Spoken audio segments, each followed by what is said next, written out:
Bonsoir à tous, bienvenue dans cette nouvelle émission, nouveau direct ce soir avec un invité, comme d'habitude, d'exception, David Engels. Nous allons traiter de la question essentielle, je dirais, du politique de mort à l'autre. Il semblerait que déjà depuis un certain temps, ces dernières s'enchaînent.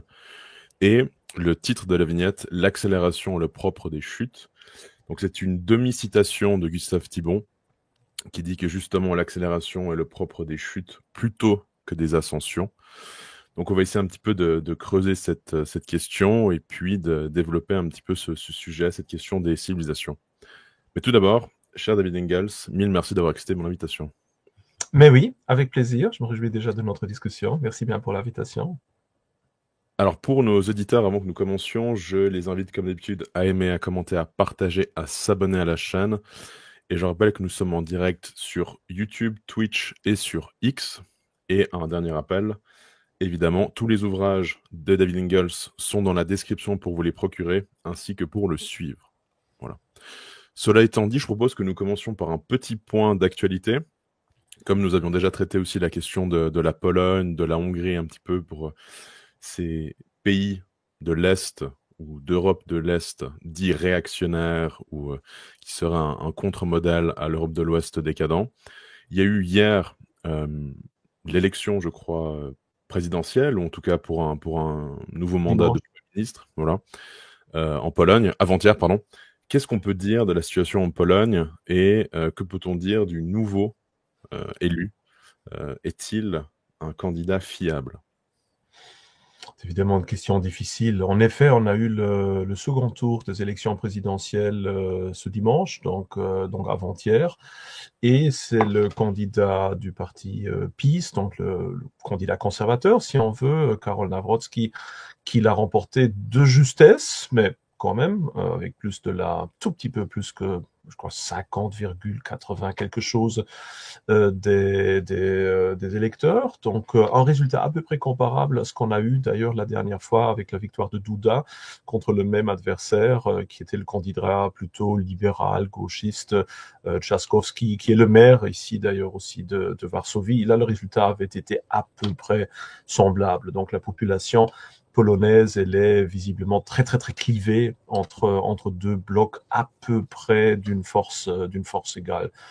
Bon, maintenant, que faut-il de quoi est-ce qu'il faut s'attendre avec ce nouveau président? Bah, tout d'abord, il faut insister qu'il s'agit d'une élection présidentielle et que le président polonais n'a pas des compétences comparables, par exemple, au président français ou américain. C'est une fonction assez symbolique, si on veut, mais qui est justement associée avec le droit de veto contre certains projets de loi et donc l'obligation de renvoyer ces projets de loi de nouveau devant l'Assemblée nationale, si on veut dire polonaise, le Sejm, et d'obliger à atteindre soit une majorité des 2/3, soit de devoir tout simplement annuler ce projet de loi. Et donc ça, c'est quand même une compétence relativement importante, d'autant plus qu'aujourd'hui, et comme ça, vous voyez que j'arrive déjà à la réponse à la question, finalement, qu'aujourd'hui, on est dans une situation très compliquée en Pologne parce que depuis les élections parlementaires d'il y a un peu moins de 2 ans, on a ici un gouvernement de gauche, libéral, dirigé par Donald Tusk, qui, lui, a essayé ou est en train d'essayer maintenant depuis plus d'1 an vraiment de faire tout ce qu'il peut pour transformer la Pologne en un État aux valeurs dites européennes, si on veut dire. Donc, on a tout le paquet des projets de loi LGBT, pro-avortement, euthanasie, entrée éventuelle dans l'euro, refonte du système d'éducation, mainmise sur le système légal, enfin à peu près tout ce qu'on peut imaginer. D'ailleurs, des projets qui ont été déjà en grande partie réalisés, hein, avec une très grande brutalité. Hein, déjà durant les premières semaines de mandat de Donald Tusk, les médias ont été littéralement purgés de tout le monde qui était un peu de droite. Il y a eu des hommes politiques de la droite qui ont été mis en prison. Il y a la droite qui a perdu une grande partie de sa dotation pour les campagnes électorales, etc., etc. Donc véritablement une mise au pas très très très brutale de la part de Donald Tusk.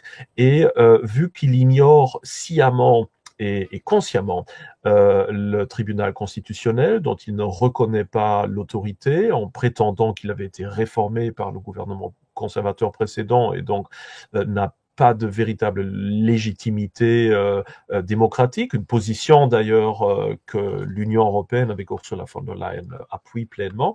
Eh bien, le seul véritable ennemi intérieur qui peut encore défendre un petit peu des positions conservatrices, c'est justement le président de la République polonaise. Et c'est pour ça que ça a été tellement important aussi de voir maintenant, avant-hier, que en dépit des moyens colossaux qui ont été mis pour être sûr que ce dernier bastion de droite, si on veut dire, puisse être pris par la gauche libérale.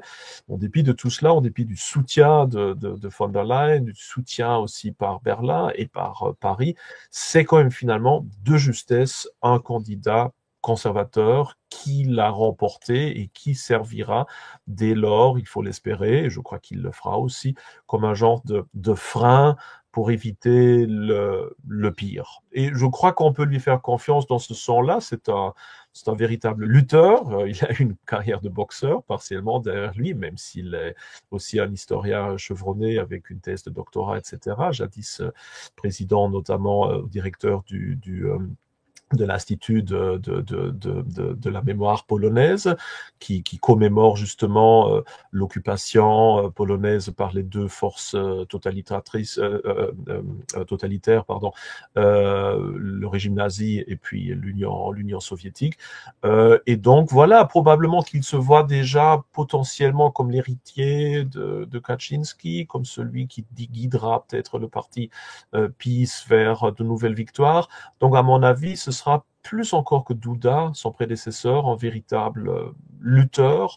Et il faut, je crois, en effet, s'attendre à une résistance assez farouche à ces projets de loi et de projets de retournement politique, culturel, identitaire de la Pologne, tel que Donald Tusk a espéré pouvoir les réaliser maintenant. Il est présenté dans les médias comme un candidat ultra-conservateur et admirateur de Trump. Alors sur cette chaîne, et j'ai fait plusieurs émissions, on est plutôt des adversaires de Trump de manière générale. Mais ma question se pose plutôt sur quelle est sa politique vis-à-vis du christianisme. Parce que vous êtes aussi catholique, on a ce même défaut hein, par rapport au monde actuel. Et puis, que dit notre Seigneur dans les Écritures? C'est qui n'est pas avec moi et contre moi. Alors, certes, c'est forcément peut-être radical pour certains, mais c'est la triste réalité. Que peut-on dire justement de ce nouveau président par rapport à sa position sur l'importance du christianisme et respectivement du catholicisme en Pologne? Alors, je ne prétendrai pas être un proche de Karol Nawrocki. Je l'ai rencontré quelques fois en serrant la main, en échangeant quelques paroles, mais sans plus que ça. Au niveau de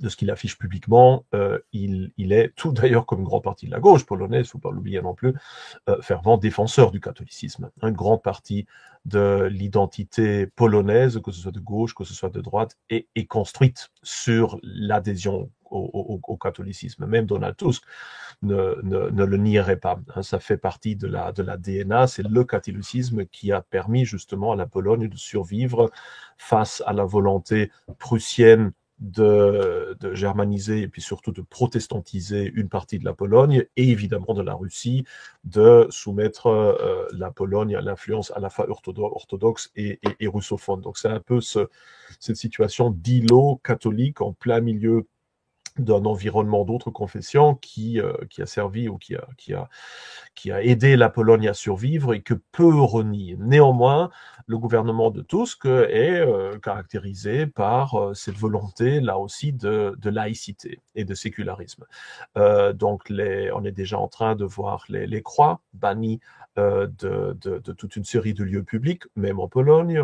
Il y a ce débat qui a fait rage pendant des années. Est-ce que dans la salle de conférence, est-ce que dans la grande salle du Parlement polonais, est-ce que la croix a vraiment sa place là? Est-ce qu'il faut l'enlever? Et on sait bien que Donald Tusk, même alors qu'il ne nierait certainement pas la nécessité de fonder la Pologne sur une certaine tradition chrétienne et catholique, est un fervent admirateur de la laïcité, style français, etc. Nawrocki, au contraire, a dit que pour lui, c'est absolument inimaginable de sortir des croix des lieux politiques ou administratifs communs. Il ne cache pas du tout sa propre adhésion au christianisme, au catholicisme, aux valeurs aussi qui l'accompagnent, notamment en ce qui concerne le sujet qui nous est cher aujourd'hui, c'est-à-dire la défense de la vie, notamment, et d'ailleurs aussi la lutte contre cette culture de mort qui est de plus en plus visible de notre époque-là. Et il faut s'attendre que de ce côté-là, certainement, il poursuivra la politique du PiS, qui était très clairement pro-catholique, d'ailleurs beaucoup plus que celle du parti se trouvant encore à droite du PiS et qui a eu un très bon score d'ailleurs aussi lors des élections, la fameuse Confederacja, qui est un parti évidemment fort disséminé, où vous avez des orientations très très très différentes qui se mélangent, avec en partie en effet un certain tradicatholicisme, mais aussi avec certains relents néo-païens, voire libertariens, etc. Donc le PiS est actuellement, je dirais, le parti qui est le plus associé, disons, à un milieu catholique traditionnel, sans aller trop dans les extrêmes, ni de la gauche, ni aussi du traditionnalisme. Et de ce point de vue-là, on peut s'attendre à ce que Nawrocki, dans les limites qui sont les siennes, vu qu'il n'est qu'un président essentiellement symbolique, va faire ce qu'il peut pour maintenir cette présence du christianisme. Alors qu'il faut s'attendre à ce que si son adversaire, Rafał Trzaskowski, aurait gagné les élections, alors là, on aurait pu être sûr que dans les semaines qui auraient suivi sa prise de fonction, les projets de loi visant aussi une certaine déchristianisation des institutions et aussi des écoles d'ailleurs, où le cours de religion a été massivement diminué d'ailleurs, c'est depuis l'arrivée au pouvoir de Tusk, cette déchristianisation aurait été poussée au maximum. Alors vous avez écrit en 2013 un ouvrage qui a été salué, je crois, de manière, en tout cas dans toute la sphère francophone, de manière assez incroyable, qui est l'ouvrage Le Déclin, donc, qui est dans la description par ailleurs. Et nous avions fait aussi ensemble une émission sur cet ouvrage que vous pouvez retrouver sur ma chaîne YouTube, où vous faites une synthèse et un rappel des liens entre la République romaine et l'UE, l'Union européenne, au niveau de sa politique de mort de manière générale. Est-ce que vous pourriez rappeler quelques points essentiels, des points communs entre la République romaine et l'Union européenne? Bon, en général, en effet, ou quand l'on regarde dans le domaine plutôt culturel, identitaire, on peut voir des grands parallèles, que ce soit d'un point de vue de l'immigration de masse, du déclin démographique, de la crise de la famille, du déclin de la religion traditionnelle, que ce soit le paganisme républicain ou que ce soit le christianisme de nos jours, au niveau aussi de la vision de l'identité comme étant plutôt une identité civilisationnelle ou alors purement universaliste, humaniste, que ce soit au niveau du clivage social de plus en plus grand, de la jeunesse d'une certaine élite technocratique, presque nobilitaire, qui prend le dessus sur les institutions de l'État, que ce soit aussi la montée graduelle d'un certain populisme et puis l'approche de plus en plus inévitable de troubles civils, voire de guerres civiles. Et bien tout ça, on le connaît au 1er siècle avant le Christ, et évidemment aujourd'hui, c'est sur ces différents points-là que j'avais notamment basé mon livre en essayant de mettre en avant que justement, alors qu'il y a aussi énormément de différences, pensons au domaine technologique notamment, ces différents parallélismes ne devenaient que d'autant plus marqués, d'autant plus intéressants, voire affligeants, et annonce très probablement aussi des issues relativement semblables. Donc la fin de la civilisation européenne telle qu'on la connaît. Bah, c'est-à-dire ce qu'on veut entendre par fin. Si maintenant, par fin, on pense à des événements catastrophiques avec la destruction de villes et des génocides et des populations qui retombent du jour au lendemain quelque part à un niveau civilisationnel nettement plus primitif, etc. Non, certainement pas. Car, bon, comme tout le monde le sait, la République romaine, justement, elle ne mène pas à la fin de la civilisation gréco-romaine telle qu'elle, mais plutôt à la genèse de l'Empire. Et cet empire, il durera encore un demi-millénaire, pour ainsi dire. Mais, en même temps, cet empire, il est marqué, en tout cas de mon point de vue, non seulement du mien, par une certaine pétrification, une certaine fossilisation de la civilisation gréco-romaine qui, certes, vers l'extérieur, peut sembler encore extrêmement solide et intéressante et stable, alors qu'à l'intérieur, au fond, toute la dynamique créatrice qui avait marqué l'époque classique ou hellénistique, etc., disparaît à peu près au profit d'un genre de répétition, de canonisation, de formalisation, de simplification, et finalement juste d'application d'une civilisation qui ne grandit plus, qui n'évolue plus, mais au contraire qui se simplifie jusqu'au moment où elle devient finalement tellement peu résiliente qu'elle croule lentement sous le coup d'adversaires. On peut comparer ça, comme d'ailleurs Oswald Spengler, à qui je dois énormément, l'avait dit une fois, à un genre d'arbre qui lui aussi, quand il termine sa vie, bah, il y a plus disons, de nouvelles branches, de nouvelles feuilles qui pousseraient, mais néanmoins, cet arbre qui n'a plus vraiment de vie en lui, peut encore rester tel quel pendant des années, voire même des décennies, en plein milieu du paysage, jusqu'au moment où, tôt ou tard, l'orage, la foudre, quelque chose le détruisent. Donc c'est pour ça que, oui, cette fin d'une civilisation, elle arrive, mais nous, ce à quoi vers nous approchons, c'est plutôt cette synthèse finale que représente le début de l'Empire. C'est une synthèse civilisationnelle très nécessaire et je crois juste et importante, vu qu'elle consiste dans un genre de retour rationnel volontaire vers les origines, mais c'est aussi le mot final, si on veut dire, le point final à la phrase, si on veut dire, que constitue la civilisation gréco-romaine. Et après cette fin, bah, ou après ce point final, on a peut-être encore quelques générations, quelques siècles de stagnation. Et donc, c'est à peu près vers cela qu'on est en train de se diriger. Et bon, je veux dire, c'est un exemple dont je parle souvent, mais je veux dire, il suffit de se balader dans les rues ou d'essayer de donner à des cours universitaires, même à des étudiants, pour constater bien souvent que la plupart des gens qui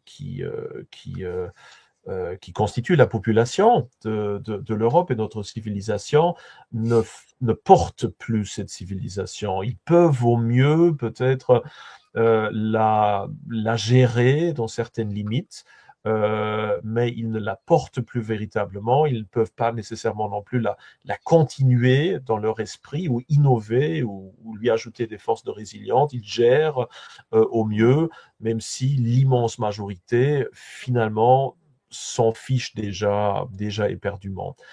Et je crois que ça montre très bien que cette post-histoire, on y est déjà presque arrivé. Il n'y a plus qu'une infime petite élite de gens que ça fait souffrir de voir le stade dans lequel notre civilisation se trouve et qui veulent la défendre, qui veulent la faire progresser, qui veulent encore se réclamer de ces origines-là. Et plus que cette élite va décroître et plus notre civilisation va disparaître d'une façon interne, alors que vers l'extérieur, tout peut encore sembler comme avant pendant quelque temps.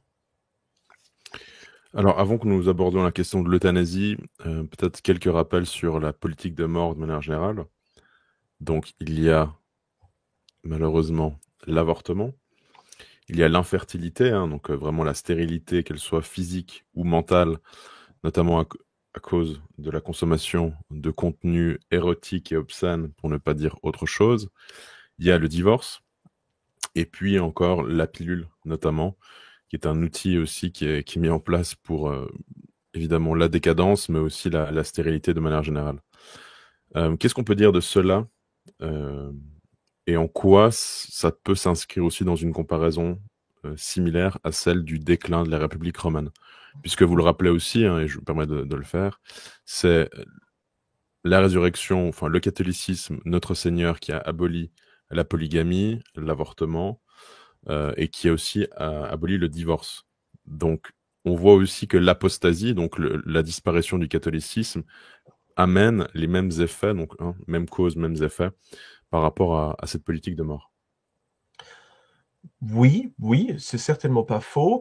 Maintenant, ce qu'il faudrait ajouter, peut-être en défense des Grecs ou des Romains, c'est que, du moins du côté des philosophes, ils préfigurent la position chrétienne, c'est-à-dire la plupart des philosophes de l'Antiquité, pas tous évidemment, mais en grande partie, se sont aussi très fortement opposés à la banalisation de l'avortement, partiellement aussi à tout ce qui est suicide, au déclin démographique, à la contraception, à la chute de la famille, notamment au divorce, au suicide démographique. Tout ça, on peut déjà le trouver en tant que critique très acerbe avant l'apparition du christianisme. Comme quoi, quelque part, la vérité avec un grand V, elle est aussi dans nos cœurs quelque part, elle est accessible par l'intellectus compris de manière médiévale, et donc même à l'époque pré-chrétienne, on trouve chez pas mal de penseurs des positions très très très justes et moralement très très très solides justement contre ces excès que vous venez d'esquisser et qui en effet caractérisent la fin de l'Antiquité, enfin de ma vision, quand je parle de fin de l'Antiquité, je parle plutôt de l'hellénisme et de la République tardive et pas de l'Antiquité tardive. Bon, il y a évidemment aussi des différences, et là vous avez tout à fait raison. Il y a le mariage n'a jamais véritablement été considéré chez les Grecs ou chez les Romains comme un genre de sacrement indissoluble. Ça, c'est quelque chose de nouveau, si on veut dire, qu'amène le christianisme, d'ailleurs aussi avec certains bémols, quand vous pensez à la discussion qu'on trouve notamment chez Tertullien, en quoi le décès d'une épouse ou d'un époux est une justification suffisante pour reprendre un nouveau mari ou une nouvelle épouse, vu que dans l'au-delà se créerait ainsi la situation de polygamie. Donc là, le christianisme a plutôt adopté une position un peu réaliste, si on veut dire d'un point de vue terrestre, de ne pas réclamer une monogamie absolue à durée de vie. Donc ça montre aussi que là, on a des positions parfois pas tout à fait théologiquement très claires.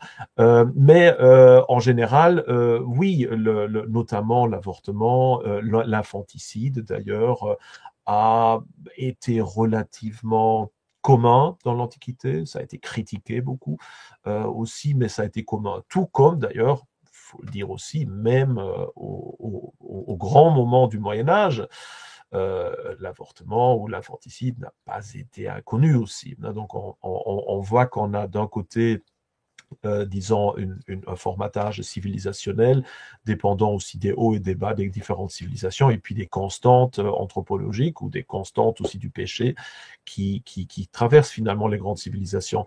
À ça, j'ajouterais peut-être uniquement encore un autre point qui me semble important, parce que vous venez de parler aussi de l'avortement, on peut parler de l'infanticide, donc en tant qu'assassinat du bébé né, justement, pas encore dans le ventre, on peut parler de contraception, de d'éclat de la notion du mariage, l'euthanasie.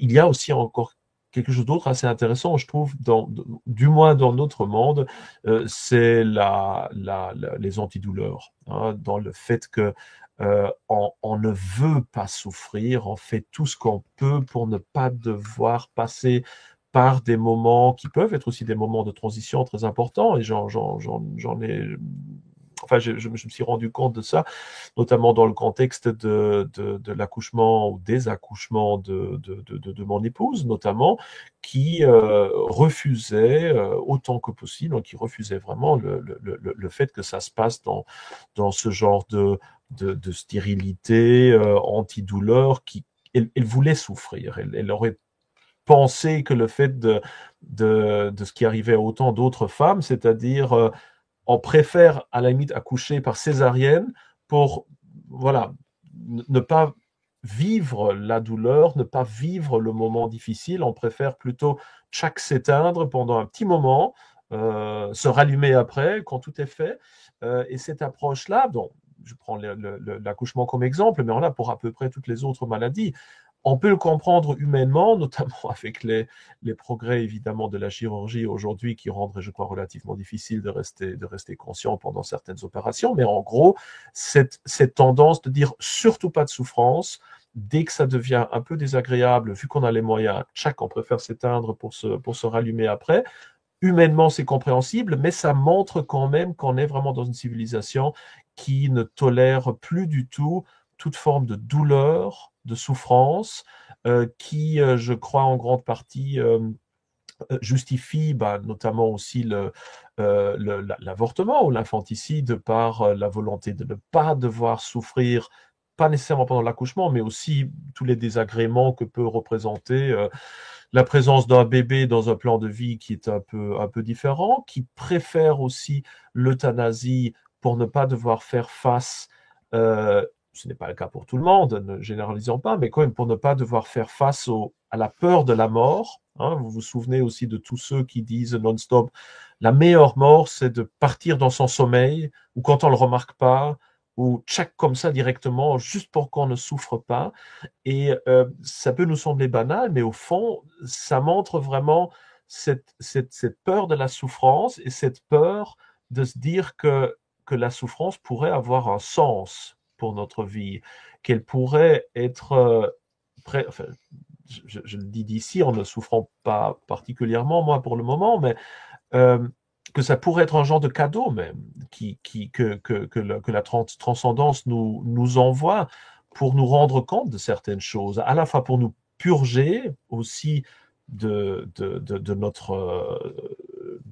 nos péchés d'un certain point de vue, mais aussi de nous faciliter la transition, le fait de dire au revoir à la vie, de s'ouvrir à quelque chose de futur. Tout ça passe très souvent, ces stades-là, par la souffrance, par la douleur, et ce fait de surtout ne pas être là pendant ces moments de transition, c'est assez typique. Et c'est tellement en contraste quand vous pensez, pour citer les exemples d'autres civilisations, notamment au bouddhisme, qui lui a l'approche absolument inverse et qui dit surtout au moment de mort, surtout il faut être pleinement conscient, il faut être absolument là, il faut vivre ça de la manière la plus lucide possible, parce que c'est durant ces secondes-là que se joue le tout pour le tout. Et surtout, il faut pas être anesthésiés ou quoi que ce soit, qui est une approche très, très, très différente de la nôtre. Pourquoi? Parce que de toute façon, ben, dans notre civilisation, il n'y a plus personne qui croit dans la transcendance, qui croit dans l'au-delà. Et donc, voilà, la seule chose qui existe, c'est ce monde-ci. Et s'il faut le quitter, ben, il vaut mieux le quitter en s'éteignant comme ça, que en plus de souffrir pour arriver juste au grand néant, quelque part. Et je crois que c'est ça qui est le grand secret là derrière. Ah bon, quand vous dites la nôtre, c'est pas la vision catholique, puisque pour le catholique, la douleur est une grâce pour l'âme, et en effet un moyen de salut, mais c'est vraiment dans la vision actuelle, en effet, Notre civilisation européenne voilà. dans laquelle nous bougeons, si on veut dire, ouais. Alors, Et qui, hélas, hélas, en grande partie, l'Église réellement existante telle qu'elle est aujourd'hui, oui, il y a elle certains, ne se place pas nécessairement toujours du côté où on s'attendrait qu'elle soit c'est le moins située. qu'on puisse dire. Et en effet, d'ailleurs, il y a certains évêques en France qui n'ont pas osé, réussi à prendre position contre l'avortement, ce qui est quand même assez scandaleux, je crois qu'on peut le dire. Euh, alors, plusieurs choses. Tout d'abord, nous arrivons à la 30e minute, donc j'invite nos auditeurs et téléspectateurs, comme d'habitude, à aimer, à commenter, à partager, à s'abonner. Et je rappelle que tous les ouvrages de David Engels sont dans la description de cette vidéo. Alors, n'y a-t-il... Alors, oui, puis je rajoute un point. David Engels a évoqué à l'instant le bouddhisme. Je renvoie aussi nos auditeurs vers l'émission qui a été enregistrée avec Roland Thévenet sur le bouddhisme, sa compréhension globale et en quoi c'est un instrument qui subvertit les populations européennes et qui les conduit vers le noachisme. Autre question, n'y a-t-il pas aussi un paradoxe à ce refus de la souffrance, mais à la fois il y a, à travers la technique, ou grâce, je ne sais pas si le terme est approprié, ou à cause de la technique, on maintient les gens de plus en plus en vie, quitte à en faire des légumes dans des hôpitaux. On a aussi notamment ce qu'on appelle en France les EHPAD, ou en Suisse les EMS, où on a des personnes âgées qui restent très très très très longtemps dans des endroits qui sont seuls, alors qu'à l'époque les gens mouraient à la maison, hein, entourés de leurs proches. Alors n'y a-t-il pas un paradoxe là en votant une loi sur l'euthanasie et à la fois utiliser la technique pour prolonger la vie et là en l'occurrence la vie n'est même plus n'est plus une vraie vie, puisqu'on est inconscient ou respectivement, on peut même être un légume. Oui, bon, la question, c'est évidemment, est-ce qu'on n'est jamais véritablement un légume, hein? Qu'est-ce qui se passe à l'intérieur de nous? Je veux dire, même quand on est atteint d'une démence, même si on dort, est-ce que nous sommes des légumes quand nous dormons, par exemple? Je dirais que non. Donc, je crois que tant qu'il y a de la vie quelque part dans nos corps, c'est que ça a un sens. Mais je suis absolument d'accord aussi avec le fait que la technologie moderne, elle nous pose elle crée des problèmes auxquels nous devons répondre à une époque beaucoup moins médicalisée que la nôtre. Ben, la mort était, disons, telle qu'elle a été conçue visiblement initialement, bah, beaucoup plus, bah, elle arrivait, c'était la fin. Nous avons toute une série de moyens d'artificiellement retenir quelque chose qui aurait été dans l'ordre des choses naturelles. Et donc, souvent, la question est légitime de se dire qu'est-ce qui est la véritable décision? Est-ce que la grande décision, c'est d'allumer la machine ou de l'éteindre?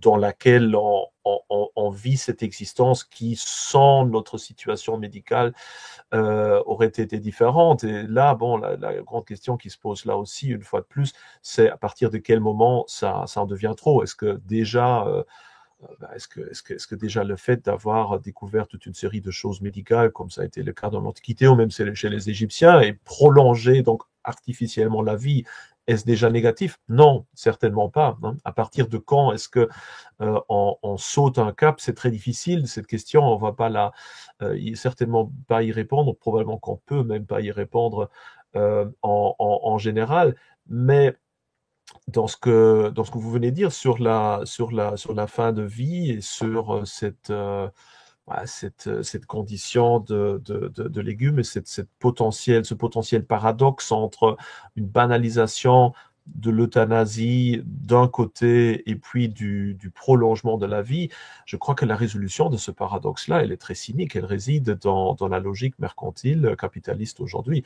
La nouvelle législation, que ce soit en France ou aux Pays-Bas ou en Belgique, mon propre pays, elle va tendre dans la situation que les gens qui n'ont pas assez d'argent, ou dont les proches n'ont tout simplement pas assez d'argent, et où les coûts vont donc être payés quelque part par la collectivité, là, on va à peu près forcer les gens à éteindre les machines, hein, à chaque fois pour des bonnes raisons, si on veut dire, soi-disant, mais de fait, il y aura pression économique là derrière, et probablement qu'il y aura aussi des incitatifs publics plus ou moins larvés à aller dans ce sens-là.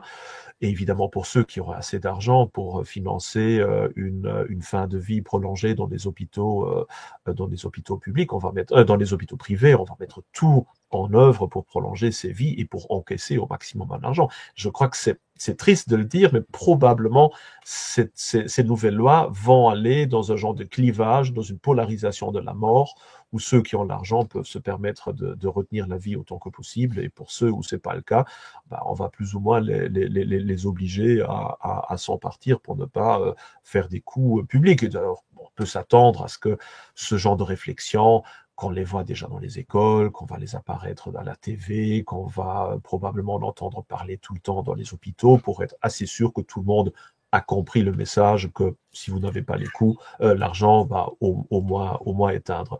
Probablement à la fois pour les personnes en fin de vie, mais comme on le voit déjà aux Pays-Bas, mais aussi en Suisse ou dans d'autres pays où on a cette banalisation de l'euthanasie, ça va être de plus en plus reporté aux gens qui sont, comme tant de nos jours, et on peut les comprendre, gravement dépressifs, qui n'ont plus envie de vivre dans ce monde-ci, qui sont absolument dégoûtés par le vide qui est partout autour d'eux, qui n'ont pas trouvé la voie vers le centre, hein, la voie vers Dieu, qui sont inutiles socialement, qui ne financent plus rien, et qu'on va probablement assez facilement aussi pousser vers le suicide assisté. Donc j'ai un peu l'impression que ce paradoxe apparent n'a pas lieu d'être, malheureusement, sous ce point de vue-là, plutôt cynique et mercantile, tel qu'il définit notre civilisation.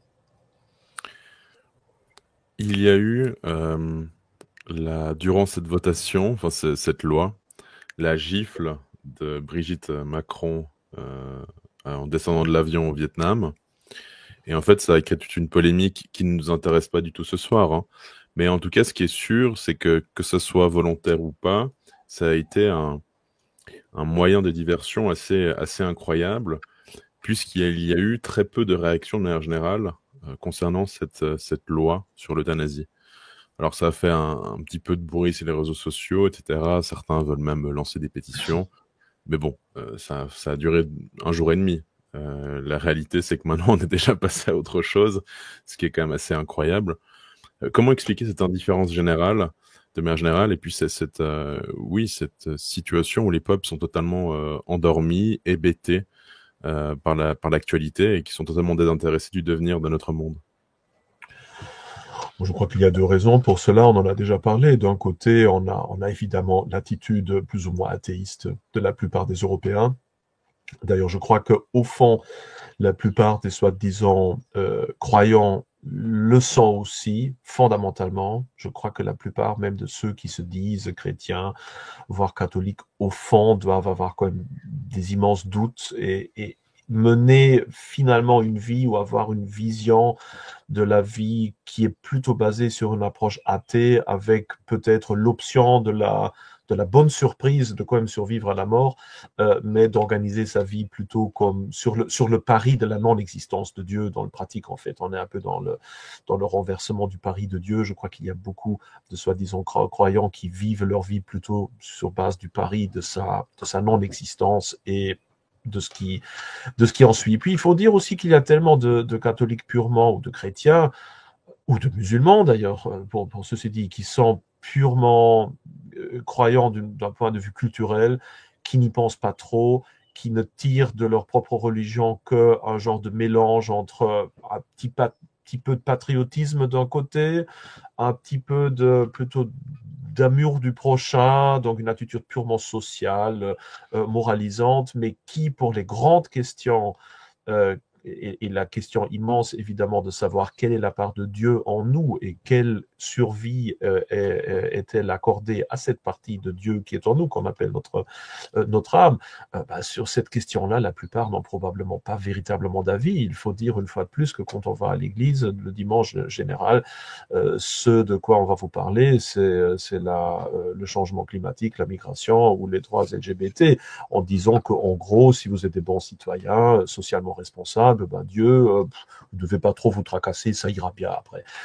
C'est à peu près ça l'attitude. Donc il y a vraiment totalement, je crois, de connaissances par rapport à vraiment ces questions plutôt ontologiques. Je crois que ça explique en partie pourquoi l'idée de base de l'avortement, de l'euthanasie, de toute façon de la contraception, tout ça est déjà accepté, je dirais, et vous que vous êtes en Suisse, je peux le dire, par 98% de la population. Pour eux, ce n'est même plus un débat. Il y a peut-être parfois un petit sentiment instinctif face à des choses comme l'avortement jusqu'au jour de la naissance. Je crois qu'il y a beaucoup qui diraient ça va un peu trop loin, mais ils ne sauront pas vraiment conscientiser cela. Donc je crois que pour la plupart, tout simplement, ne réagissent pas à tout ça parce qu'au fond, ils sont d'accord.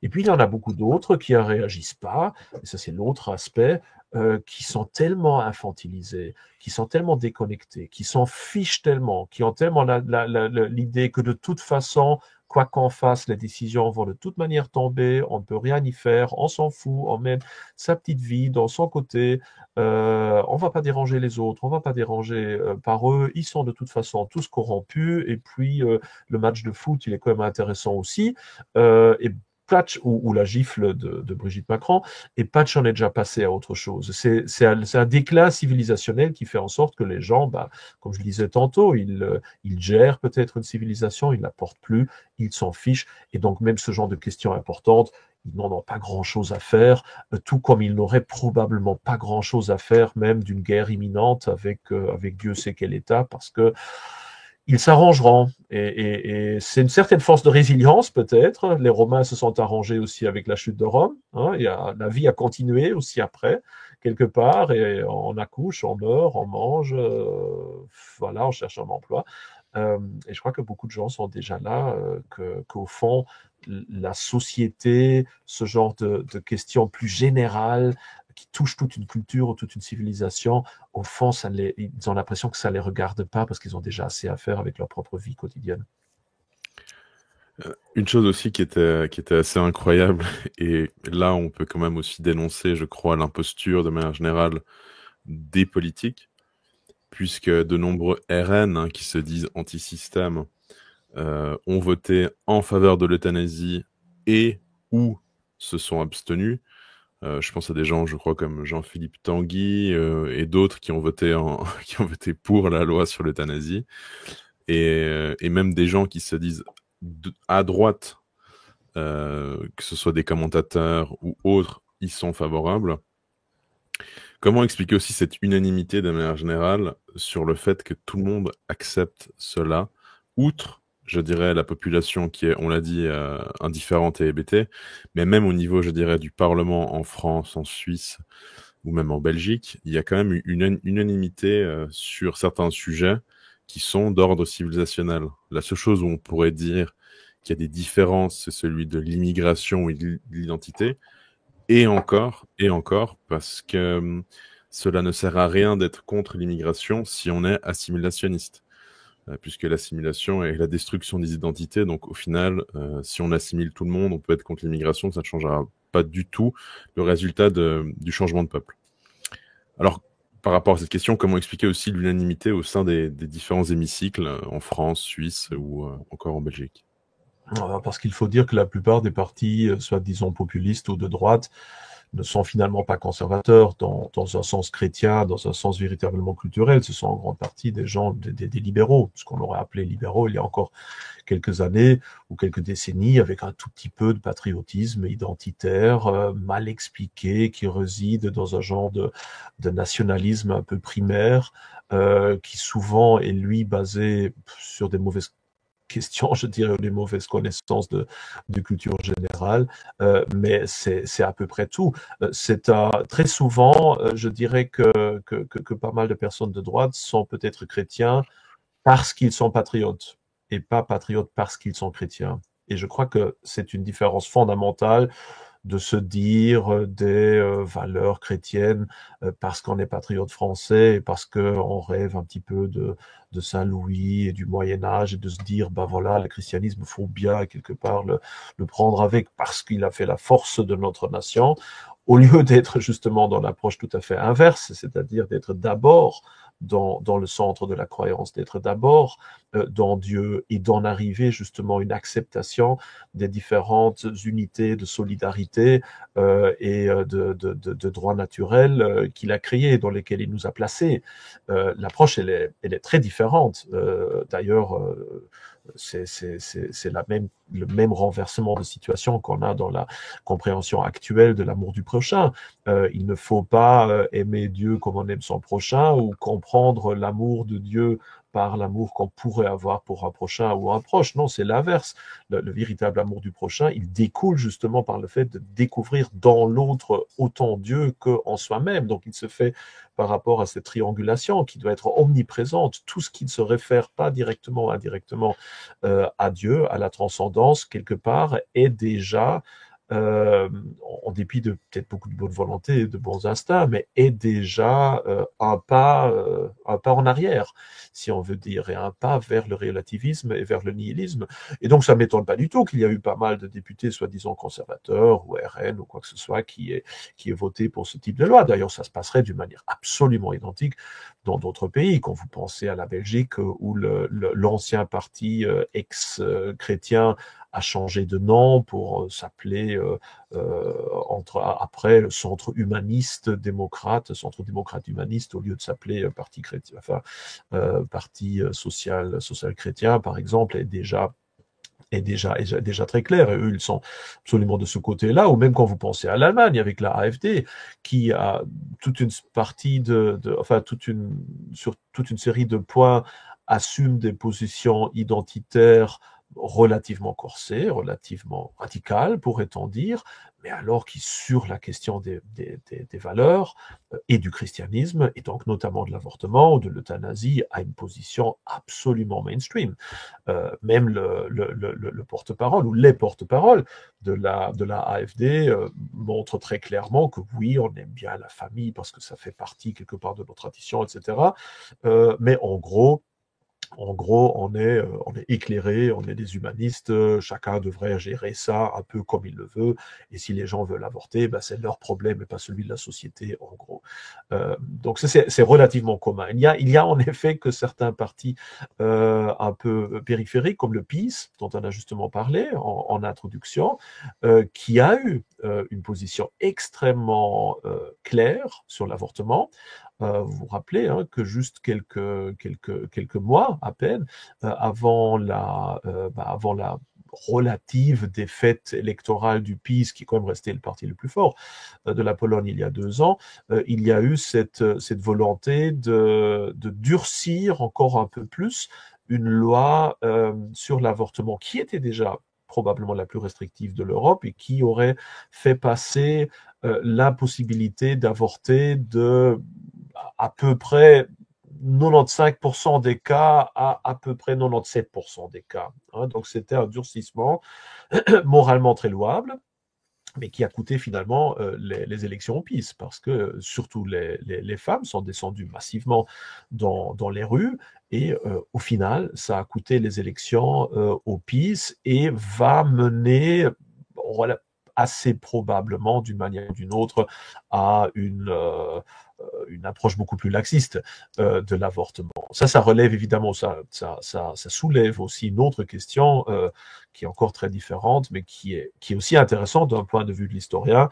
Est-ce que ça vaut la peine de durcir encore quelque chose de très très très extrême pour provoquer le relâchement total, ou est-ce que dans certains cas, il vaudrait mieux garder les choses telles quelles, vivre avec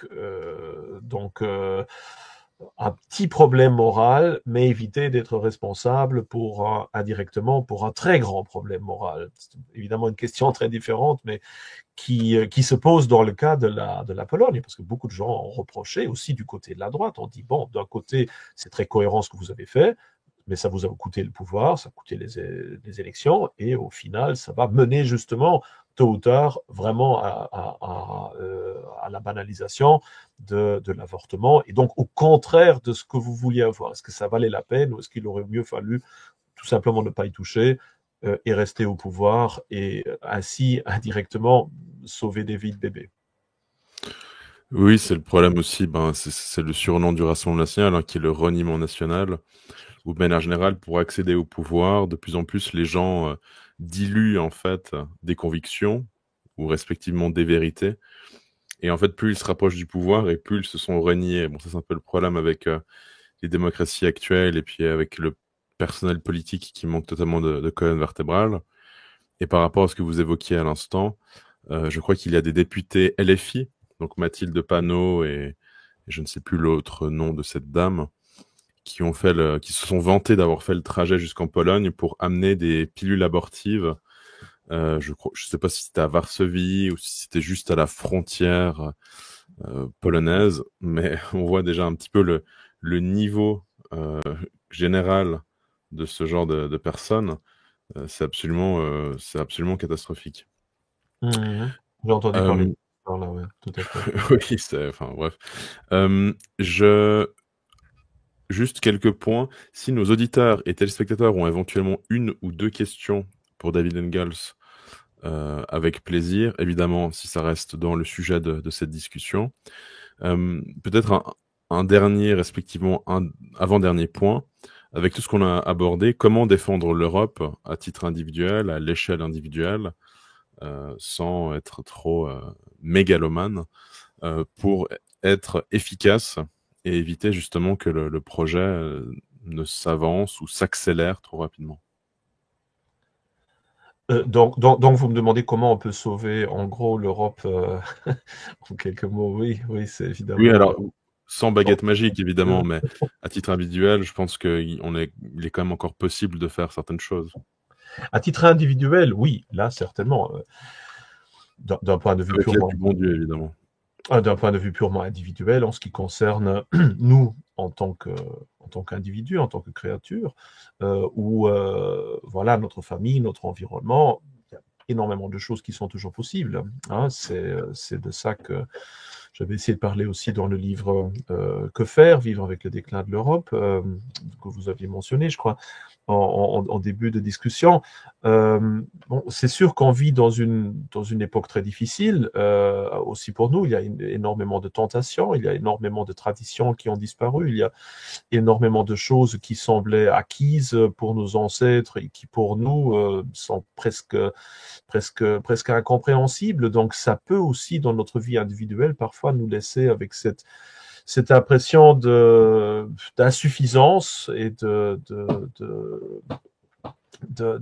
voilà, d'être un peu perdu. En même temps, on peut se dire que d'autres générations avaient peut-être plus d'avantages, mais vont être jugées aussi d'une manière différente. Hein, quand vous pensez à la parabole des travailleurs du vignoble, où c'est finalement même les travailleurs qui arrivent quand le soleil se couche déjà et qui ne travaillent qu'une heure, qui néanmoins vont recevoir aussi le même paiement de la part du Seigneur que ceux qui ont travaillé toute la journée. Donc, on a, je crois, comment dire, certains avantages aussi. D'ailleurs, pour juste le mentionner, parce que je sais bien que certains des écouteurs l'aimeront probablement beaucoup, quand vous pensez à des traditions d'autres civilisations, notamment cette notion qui est si chère à nos amis néo-païens du Kali Yuga, c'est-à-dire vraiment de l'époque de déclin, de fin du monde, de fin des grands cycles dans lequel serait placé le présent. Et parfois, c'est difficile de ne pas trop penser à ça. Même donc dans l'approche hindouiste des temps, maintenant, on a justement cette notion qui dit que voilà, les personnes qui vivaient à l'époque de l'âge d'or devaient faire aussi beaucoup plus d'efforts pour atteindre au ciel, alors que ceux qui vivaient déjà à l'âge d'argent en avait moins, et que justement ceux qui vivent à la fin des temps dans ce genre de Kali Yuga, comme l'appellent les hindous, ont l'avantage aussi qu'il leur suffit à la limite de répéter le nom de Dieu inlassablement pour être sauvés. Donc il y a d'autres exemples dans d'autres civilisations qui montrent que là aussi on est dans une époque difficile, mais on va peut-être aussi être jugé sur d'autres niveaux, sur d'autres standards, et en même temps, ça peut aussi avoir des avantages. Certains chemins peuvent être ouverts pour nous qui ne l'étaient peut-être pas à d'autres époques. Tout ça juste pour donner un petit peu du courage à ceux qui se disent, mais comment est-ce que je peux maintenir dans un monde qui n'est plus chrétien un style de vie chrétien, alors que je me heurte presque à chaque seconde à un environnement qui ne me permet même pas de vivre ce que je voudrais dire et qui m'oblige constamment au compromis ou au péché involontaire, et qui me pousse tout le temps, même à la pensée malsaine que nous connaissons tous, cette tentation que d'autres n'avaient pas. En même temps, je crois que justement cette notion de vivre dans une époque très difficile peut aussi avoir des avantages. Ça, c'est un peu l'approche maintenant théologique. Sinon, maintenant, d'un point de vue concret, bah, la réponse, elle est peut-être un peu banale, mais mérite, je crois, d'être répétée. Il faut se souvenir, je crois, de la chose essentielle que la plupart des soi-disant conservateurs ne considèrent même pas comme étant importante, c'est-à-dire que l'essentiel dans notre vie, ce n'est pas de sauver l'Europe, même pas de sauver le christianisme, même pas de sauver notre famille. D'abord, c'est notre propre proximité à Dieu sur laquelle nous devons travailler. Ce n'est pas une forme d'égoïsme, c'est au contraire notre mission principale, trouver d'abord Dieu en nous. Et ce chemin j'ose le dire, vers la sainteté, et je crois le chemin essentiel, qui est supérieur au chemin purement politique et même au chemin purement familial. C'est d'abord sa propre sainteté. J'en suis très loin, donc c'est pour ça que j'ose en parler. Si j'en étais probablement plus proche, j'en parlerais pas.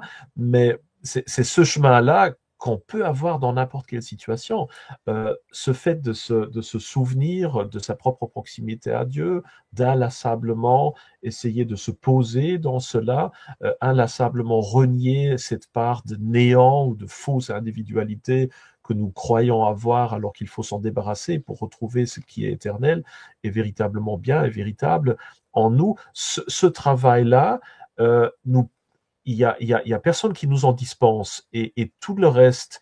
Il faut d'abord sauver l'Europe, il faut d'abord sauver la messe tridentine, il faut d'abord que j'éduque mes enfants, il faut d'abord que je gagne une vie.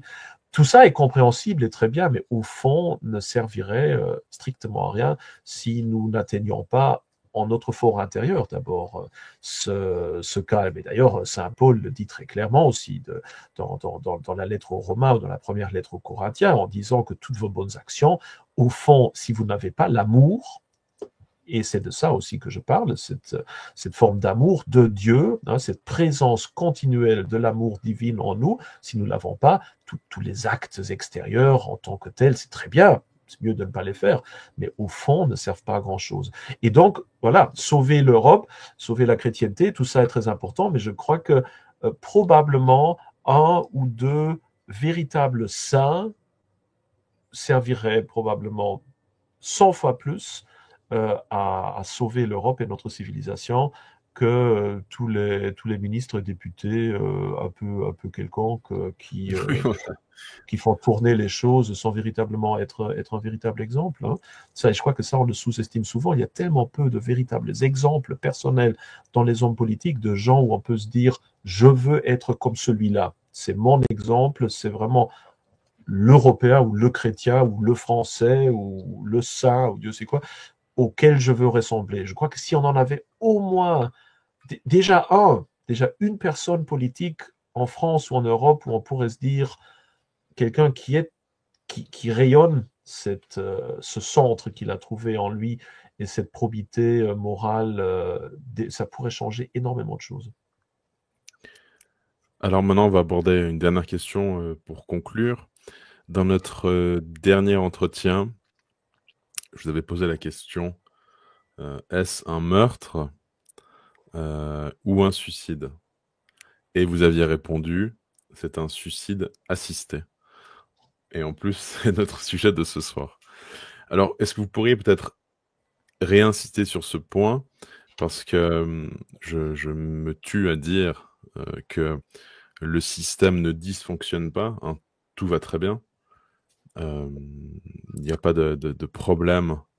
Enfin, il y a un problème apparent, mais les rouages, ce qui se passe en arrière-boutique, si j'ose dire, tout se passe très bien. Alors peut-être pourriez-vous développer cette idée de suicide assisté, d'intentionnalité et de compréhension globale sur la politique de mort qui n'est pas due au hasard, mais qui a vraiment une intentionnalité derrière. Bah, comme vous le disiez, il y a deux aspects. D'un côté, bon, il est évidemment très clair quand vous regardez dans la littérature, si vous écoutez les discours, si vous regardez les intérêts financiers qui sont là derrière, que ce qui est arrive est partiellement voulu. D'ailleurs, depuis des générations, voire des siècles, il y a des courants importants qui justement font tout ce qu'ils peuvent d'un point de vue idéologique, mais aussi politique, économique, etc., pour réaliser justement l'avènement du monde dans lequel nous vivons. Pour certaines personnes, c'est précisément voulu. Pour eux, c'est justement l'avènement de l'humanisme, de l'humanité éclairée, de la libre pensée. Enfin, on peut y mettre un peu tout ce qu'on veut. Donc, il y a une partie intentionnelle. Ça, c'est vraiment très clair. Il y a aussi énormément de gens qui en profitent, que ce soit des hommes politiques, que ce soit des soi-disant intellectuels, que ce soit des gens dans l'économie, dans les finances, qui forcément, chaque décision morale qui aujourd'hui est prise dans un parlement a des conséquences immédiates sur les marchés et sur les actions. Un projet de loi tel que sur le suicide assisté, par exemple, bah, immédiatement, certaines actions qui sont en lien avec de la technologie, notamment de suicide assisté, vont aller en haut. Pensez rien aux machines bizarroïdes développées justement, ou en tout cas employées, En Suisse, notamment en Suisse. Voilà, avec, la comment ça s'appelle? capsule. Endstation, comment ça s'appelle? Je crois qu'il y a un nom allemand pour ça, C'était une capsule avec une musique d'ambiance, avec on est confortable et puis on s'endort parce qu'il y a un gaz qui est donné au patient, enfin à la victime. Voilà, voilà, tout à fait. Au fond, exactement la même machine qui est décrite dans le fameux roman Le Roi en jaune. D'ailleurs, je ne sais pas si vous connaissez un roman d'horreur du début du XXe Oui, siècle, proche pour les chers au Lovecraftien. Mais enfin bref. Donc, je veux dire, vous pouvez imaginer que, voilà, c'est juste un petit exemple, mais ce genre de choses-là, ou ce genre de technologie, ou ce genre de gaz, ou de pilules, ou enfin, ce genre de machine, ben, forcément. Et puis tout ce qui tourne autour, tout un système légal, un système psychologique, certains hôpitaux, il y a des conséquences immédiates. Donc tout ça est forcément lié. Et à chaque décision qui est prise d'ordre identitaire, culturel, moral, il y a des conséquences. Ah ben voilà, tout à fait, quelle horreur. Des conséquences immédiates. Donc oui, il y a des profiteurs. Maintenant, et donc une partie volontaire. Maintenant, si on regarde justement ce sur quoi j'insiste très souvent, c'est-à-dire les parallélismes avec d'autres civilisations, où nous trouvons à la fin de chaque civilisation dans un cadre idéologique totalement différent et un cadre religieux aussi totalement différent d'une autre, parfois des millénaires d'une autre, des évolutions similaires qui vont aussi dans le sens d'une culture, d'une civilisation de la mort, ben on voit bien que cette tendance vers l'autodissolution, elle est inhérente à chaque civilisation. Au fond, elle est probablement déjà là, dans ses germes, si on veut dire, tout comme la mort est déjà présente, et la maladie, même dans le bébé nouveau-né, qui va finir un jour sur son lit de mort. Donc c'est pour ça que j'avais parlé voilà, de suicide assisté, dans le sens que oui, la civilisation européenne, elle ne meurt pas parce qu'elle a attaqué de l'extérieur, mais parce que de l'intérieur, elle prend toute une série de choix et qu'elle va dans une certaine direction de facilité qui est un genre de suicide parce qu'elle va mener à sa fin. Donc, et cette fin, on la trouve dans chaque civilisation, mais en même temps, cette fin, elle est aussi, par certains en tout cas, accélérée sciemment, consciemment. Pour eux, c'est peut-être même pas une fin d'une civilisation, mais eux, ils y voient peut-être. Hein. Certains, ils croient peut-être véritablement, genre l'aube d'une humanité éclairée, nouvelle, etc., qu'ils espèrent pouvoir faire naître de ces cendres. Mais voilà, cette erreur-là et aussi cet opportunisme froid et cynique qu'on voit très clairement a existé aussi dans chaque grande civilisation. Et donc c'est pour ça que c'est assez difficile parfois de se rendre compte des véritables responsabilités, car il y a des vraies responsabilités morales, et chacun qui signe un tel texte de loi, nonobstant la situation historique, civilisationnelle dans laquelle il se trouve, porte l'entière responsabilité de ses actions. Mais voilà, en même temps, on est dans un contexte qui rend cela possible et qui déforme tellement les mentalités et les esprits des gens pour qu'ils ne voient probablement même pas d'autres alternatives et que certains croient peut-être véritablement agir pour le mieux, au moins à un niveau rationnel de leur croyance. Je suis persuadé que dans chacun de nous, nonobstant notre formation, notre religion, quoi que ce soit, qu'il y ait quelque part ce que Socrate s'appelait le daimonion, l'âme, la conscience, qui nous dit très clairement ce qui est véritablement vrai et juste. Et donc, cette responsabilité-là, ces personnes vont devoir la porter. Mais dans d'autres siècles, dans d'autres époques, ils n'auraient pas peut-être être poussés par leur raison à croire en plus agir pour un bien supérieur.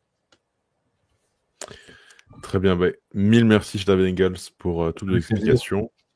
Je rappelle à nos auditeurs que tous vos ouvrages sont dans la description, ainsi que les différents liens pour vous suivre, que ce soit sur X, YouTube ou encore Instagram.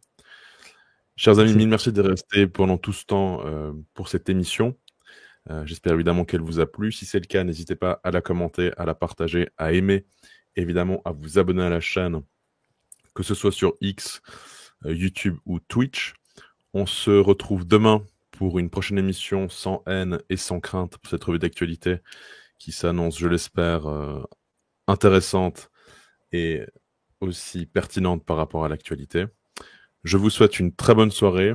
Je vous dis haut les cœurs et que Dieu vous garde. Au revoir.